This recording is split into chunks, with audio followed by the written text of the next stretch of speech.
دعائے نبی صلی اللہ علیہ وآلہ وسلم، بہت خوبصورت دعا ہے، دعا پڑھوں گا، اس کا ترجمہ ہم پڑھیں گے، اس کو سنیے، پڑھیے اور اس کو مانگا کیجئے، انشاءاللہ اس سے بہت فائدہ ہوگا۔ ترجمہ اس کا بہت اچھا ہے، اور چینل پہ نئے ہیں تو سبسکرائب کر لیجئے تاکہ مزید ایسی قیمتی معلومات آپ کو ملتی رہے۔ حضرت ابو ہریرہ رضی اللہ تعالی عنہ کہتے ہیں کہ رسول اللہ صلی اللہ علیہ وآلہ وسلم یہ دعا فرمایا کرتے تھے۔ بسم اللہ الرحمن الرحیم۔ اللہم انی اعوذ بک من الاربع۔ ترجمہ: اے اللہ، میں 4 باتوں سے تیری پناہ چاہتا ہوں۔ من علم لا ينفع، اس علم سے جو فائدہ نہ دے۔ ومن قلب لا يخشع، ایسے دل سے جو تجھ سے خوف زدہ نہ ہو۔ ومن نفس لا تشبع، ایسے نفس سے جو سیر نہ ہو۔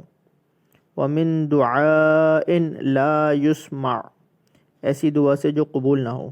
حوالہ ہے سنن ابن ماجہ 3837۔ اپنا اپنے پیاروں کا بہت خیال رکھیے۔ جزاک اللہ خیرہ۔